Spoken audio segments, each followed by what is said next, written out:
Hello friends, पिछले class में हम लोगों ने अरिथमेटिक प्रोग्रेशन का इंट्रोडक्शन देखा था। अरिथमेटिक प्रोग्रेशन से रिलेटेड कुछ टर्म्स से हम लोग इंट्रोड्यूस हुए थे। आज ये अरिथमेटिक प्रोग्रेशन का सेकंड पार्ट है, जिसमें हम लोग nth term of an AP पढ़ेंगे, यानी कि किसी अरिथमेटिक प्रोग्रेशन का, किसी एपी का nth टर्म को फाइंड आउट करना। जैसे let the first term of an AP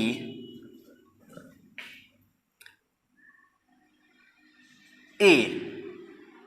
मान लिया कि किसी एपी का फर्स्ट टर्म जो है वो क्या है, ए है, एंड इट्स कॉमन डिफरेंस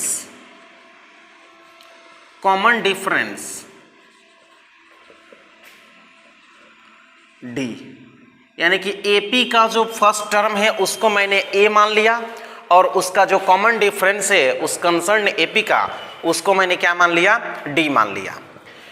देखिए, जैसे एक एग्जांपल मैं लेकर के आपको समझा रहा हूं। जैसे हमारे पास एक एपी है 4, 6, 8, 10, 12। क्या दोस्त, ये एक क्या है, एपी है।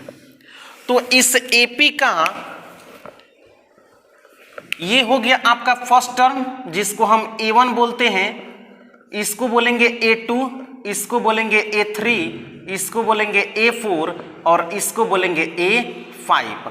आप चाहें तो A1 के जगह पर आप इसको T1, T2, T3, T4 या T5 भी लिख सकते हैं। क्लियर हो रही है मेरी बात?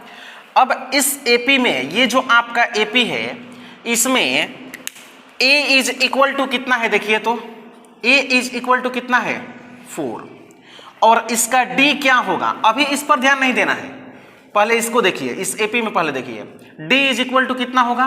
तो मैंने बोला था कि किसी एपी के फर्स्ट टर्म को छोड़ करके बाकी किसी भी टर्म को लेंगे और उस टर्म में से ठीक उसके पीछे वाले टर्म को क्या करेंगे, रिड्यूस करेंगे, मतलब घटाएंगे। तो जो आपका डिफरेंस आएगा वही उसका क्या होता है, कॉमन डिफरेंस होता है। तो 6 में से 4 को जब आप रिड्यूस करेंगे तो क्या मिलेगा, 2, यानी कि फाइनली आपका कॉमन डिफरेंस जो है वो 2 आया। आप किसी भी टर्म को ले लीजिए, बस इसको छोड़ करके, तो इसमें से इसको रिड्यूस करेंगे तो भी 2 आएगा, इसमें से इसको रिड्यूस करेंगे तो भी 2 आएगा। मैंने ऑलरेडी बोल रखा है यहाँ पे कि ये एपी में है, तो कॉमन डिफरेंस तो सेम होगा। तो किसी भी टर्म को लेकर के और उसमें से उसके पीछे वाले टर्म को रिड्यूस करके और यहाँ पे क्या कर देंगे, लिख देंगे। कोई प्रॉब्लम? नो। तो आप देखिए यहाँ पे थोड़ा यहाँ ध्यान देंगे आप, A इज इक्वल टू क्या मिला, 4, यानी कि ये A1 हो गया हमारा, है ना। A2 देखिए कैसे मिल रहा है, A2 A प्लस, देखिए तो D है क्या, जैसे कि हमने लिखा A का वैल्यू 4 प्लस D का वैल्यू क्या है, 2, तो 4 और प्लस 2 कितना होगा, 6। ये किसका वैल्यू है, A2 का वैल्यू है क्या, या इसको आप T2 लिख सकते हैं। यहां देखिए जरा A3 निकालिए, तो A3 की जगह आप यही लिखेंगे कि A प्लस 2D करके देखते हैं। तो A के जगह पर 4 प्लस ये आपका 2 इंटू D का वैल्यू कितना है, 2, यानी कि जब आप इसको ऐड करेंगे तो ये 2 2 जहाँ 4 होगा, 4 4 कितना हो जाएगा, 8। यहाँ कोई दिक्कत? देखिएगा ये कौन सा टर्म है, T3 है क्या, या इसी को हम A3 भी बोल सकते हैं, इसको हम T2 भी बोल सकते हैं, है कि नहीं। अब देखिए यहाँ पे A4 निकालिए, तो ये हो जाएगा आपका A प्लस 3D, ध्यान दीजिएगा। तो A प्लस 3D करेंगे तो 4 प्लस ये आपका 3 इंटू और D का वैल्यू क्या हो जाएगा, 2। तो फाइनली आपको 3 2 जा 6, 6 में जब 4 को ऐड करेंगे तो ये कितना हो जाएगा 10। यहाँ देखिए तो ये किसका वैल्यू है T4 का वैल्यू है क्या।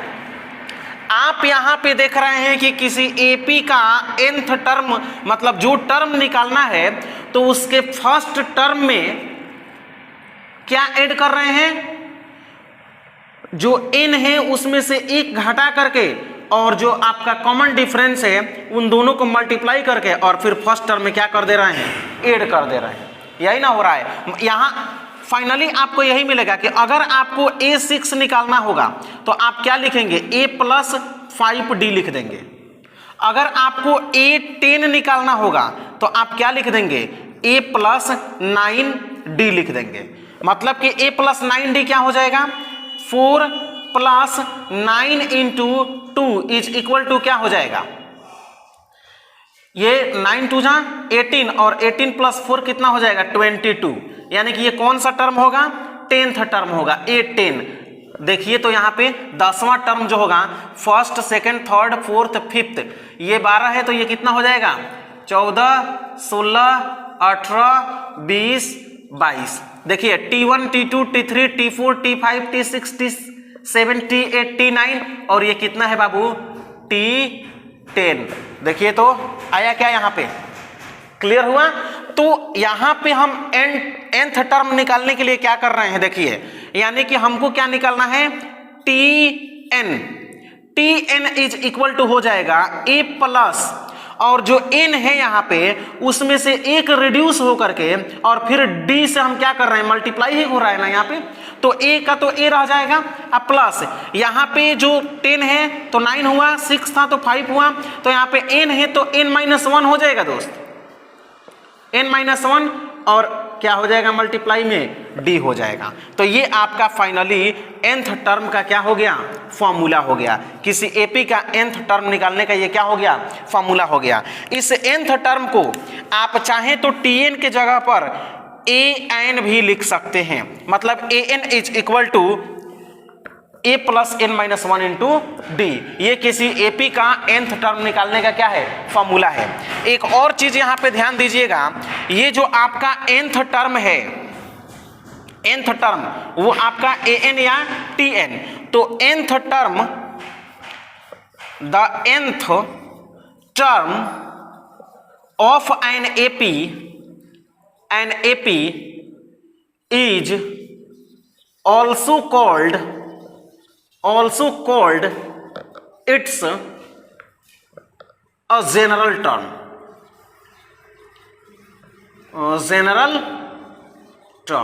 यानी कि किसी एपी का nth टर्म जो है उसको हम उस एपी का जनरल टर्म भी कहते हैं। क्लियर हो रहा है ये दोस्त, किसी एपी के nth टर्म को हम जनरल टर्म भी कहते हैं। एक चीज यहाँ पे और ध्यान देना है आपको, यहाँ जो मैं an लिख रहा हूं, क्या an जो मैं लिख रहा हूं, तो दोस्त यहाँ पे n जो है ये एक नेचुरल नंबर होगा। क्या होगा, नेचुरल नंबर। n क्या होगा, नेचुरल नंबर। मेरे कहने का मतलब ये है कि अगर आपसे पूछा जाए, मेरे कहने का मतलब क्या है कि अगर आपसे पूछा जाए इसमें कि क्या इस एपी का, ये जो गिवन एपी है, तो इस एपी का जैसे 33 है तो ये कोई टर्म है कि नहीं, अगर आपको जानना है कि इस गिवन एपी में का एक टर्म है कि नहीं ये, तो इसके लिए क्या करेंगे, तो हमको तो मालूम है नहीं कि ये है कि नहीं, तो सबसे पहले हम इसको मान लेंगे कि let the nth term of given AP is 33। मतलब इसको हमने क्या मान लिया, nth टर्म मान लिया। तो nth टर्म मानेंगे तो an = क्या होता है दोस्त, A+n-1 × d। तो आप an के जगह पर क्या लिखेंगे, nth टर्म आपने इसको माना है, तो 33 = a के जगह पर क्या लिखेंगे, 4। तो 4 प्लस n का तो वैल्यू मालूम है नहीं, तो n-1 × d का वैल्यू कितना है, 2। ध्यान दीजिएगा यहाँ पे 33 = 4 प्लस 2n-2 हो जाएगा ये। अब देखिए 33 = ये 4 में से 2 जाएगा तो 2, यानी कि 2 प्लस कितना हो जाएगा, 2n। फाइनली आपको यहाँ पे जब आप यहाँ से जब इसको सॉल्व करेंगे तो ये होगा आपका ये जब इधर आएगा तो 33 में से 2 को रिड्यूस करेंगे तो यहां पे मिलेगा आपको 31 इज इक्वल टू 2n, यानी कि यहां मिलेगा 2n इज इक्वल टू 31, इसलिए n इज इक्वल टू 31/2। ये क्या नेचुरल नंबर है क्या? Not a natural number, not a natural number, है ना। सो 33 is not a term of the given AP, है ना। यानी कि ये जो n है ये एक नेचुरल नंबर नहीं आया, इसलिए 33 जो है वो इसमें कहीं भी नहीं आएगा, यानी कि इस AP का कोई भी टर्म 33 नहीं होगा। क्लियर हो रही है मेरी बात। और देखिए डी के बारे में, अगर कॉमन डिफरेंस के बारे में बात करें तो कॉमन डिफरेंस आपका नेगेटिव हो सकता है, नेगेटिव हो सकता है, पॉजिटिव हो सकता है, पॉजिटिव हो सकता है, या non negative and non positive हो सकता है, non positive and non negative हो सकता है। यानी कि ये रेशनल और इरेशनल कोई भी हो सकता है, इतना समझ लीजिए। मैंने यहाँ पे इंटीजर की बात नहीं की, इंटीजर भी हो सकता है और फ्रैक्शन के फॉर्म में भी वो हो सकता है ना। तो कोई भी रेशनल या इरेशनल नंबर हो सकता है, किसका वैल्यू? डी का वैल्यू। इवन डी जो है वो 0 भी हो सकता है। क्लियर हो रही है मेरी बात। तो इस एपी में आपने क्या सीखा कि किसी एपी के nth, यहां पे इस वीडियो में आपने ये देखा कि किसी एपी के nth टर्म को कैसे फाइंड आउट करते हैं। कोई गिवन एपी है तो एक दूसरा नंबर देंगे और पूछेंगे कि वो जो नंबर है वो गिवन एपी का कोई टर्म है कि नहीं। तो आपको मैंने बता दिया कि कैसे समझेंगे कि वो उसका टर्म है कि नहीं। तो अनलेस एंड अनटिल आपका ये n जो है, n का जो वैल्यू है वो नेचुरल नंबर नहीं आएगा, तब तक आप उसको उस एपी के टर्म में शामिल नहीं कर सकते हैं, इंक्लूड नहीं कर सकते हैं। अब देखिए यहां पे ये एपी है, एक एपी है, तो इसका यहां तक ये जाकर के खत्म हो जा रहा है, इसके बाद डॉट डॉट नहीं रहे तो ये फाइनाइट हो जाएगा। ऐसा जो एपी होगा ये क्या होगा? फाइनाइट हो जाएगा। तो देखिए इस एपी को हम क्या बोलेंगे? फाइनाइट एपी बोलेंगे। क्या बोलेंगे दोस्त? फाइनाइट एपी, फाइनाइट एपी, क्योंकि इसमें नंबर ऑफ टर्म्स जो है वो लिमिटेड हो जाएंगे। लिमिटेड क्यों? Because nth term is given, यही इसका क्या हो जाएगा? nth टर्म हो जाएगा। nth टर्म इसका यही हो जाएगा, जो लास्ट वाला होता है ना वही उसका क्या हो जाएगा? nth term. तो ये हो जाएगा आपका a1, a2, a3, a4, a5। अब आपसे पूछा जाएगा कि इस गिवन एपी में कितने टर्म्स हैं। इसका लास्ट टर्म दिया हुआ है ना, तो पूछा जाएगा कि इसमें कितने टर्म्स हैं। तो आइए, जो फॉर्मूला मैंने आपको nth टर्म के लिए बताया वही फॉर्मूला यहां भी अप्लाई होगा। यहां आपका a इज इक्वल टू क्या है बाबू? -6। और जरा d हमको बता दीजिए। तो किसी भी टर्म में से ठीक उसके पीछे वाले टर्म को क्या करेंगे? रिड्यूस करेंगे। तो मान ली हम -4 को लेते हैं, तो -4 में से हम रिड्यूस करेंगे क्या? -6, यानी कि फाइनली आपको मिलेगा -4 + 6 इज इक्वल टू 2 मिलेगा। मिलेगा ना 2। तो यहां डी क्या मिला? 2 मिला। अब इसमें हमको नंबर ऑफ टर्म्स निकालना है। तो आप जानते हैं कि Tn इज इक्वल टू क्या होता है? a + n-1 into D. तो Tn का वैल्यू कितना दिया है? ये लास्ट जो है ना यही Tn का वैल्यू हो जाएगा, है ना। उसको L से भी डिनोट करते हैं कहीं कहीं। तो इज इक्वल टू a का वैल्यू -6 प्लस n का वैल्यू दिया है क्या? नहीं दिया है। तो n का वैल्यू नहीं दिया है, यही ना निकालना है हमको, n-1 इंटू, और d को का वैल्यू कितना है? 2 है। इसको पुट कीजिए तो 28 is equal to -6 plus 2n-2, यानी कि 2 से एक बार n में करेंगे और 2 से एक बार -1 में करेंगे। क्लियर है यहाँ पे? तो यहाँ देखिए -6 और -2 हो जाएगा -8।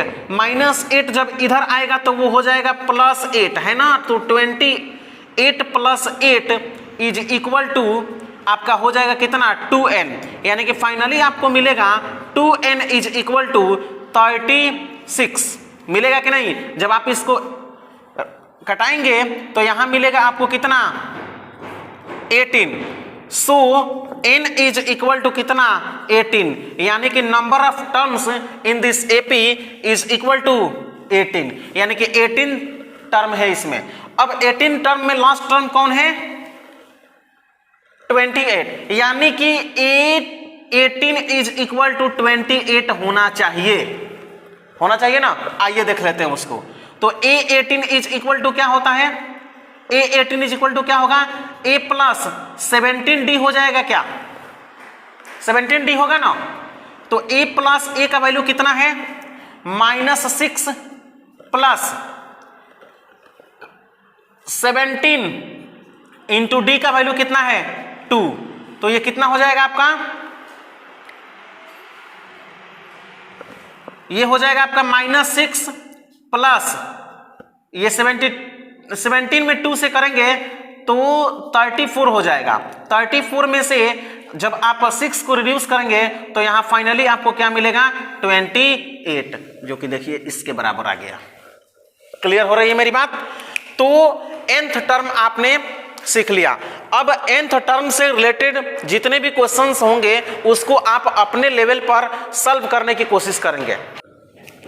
हाँ, एक चीज आपको अब बता दें, जैसे इसमें लास्ट टर्म दिया था तो आपने इसको फाइनाइट एपी बोला। जिस एपी में लास्ट टर्म नहीं दिया होगा, जैसे यहां पे कोई भी एपी ले लेंगे, जैसे 1 2 3 4 5 ऐसे डॉट डॉट डॉट दे देगा, तो यहां पे दोस्त आपको लास्ट टर्म मालूम नहीं है, तो इस प्रकार का जो एपी होगा उसको इनफाइनाइट एपी कहते हैं, इनफाइनाइट एपी कहेंगे, है ना। जैसे इसी एपी को अगर आप ऐसे लिखते हैं -6 -4 -2 ये 0 फिर 2 4 6 ऐसे अगर लिख देते हैं और डॉट डॉट दे देते हैं, तो ये डॉट डॉट डॉट ये दिखा रहा है यहाँ पे कि इसका लास्ट टर्म नहीं है। और डॉट डॉट डॉट दिया गया हो और लास्ट टर्म नहीं दिख रहा हो तो आप उसको क्या समझेंगे, इनफाइनाइट एपी समझेंगे, इनफाइनाइट एपी, है ना। और पिछले क्लास में मैंने आपको सीक्वेंस सीरीज के बारे में तो बताया ही था, क्लियर है ना। Now I finish this class with these concepts. I will see you in next class. Thanks for watching the video.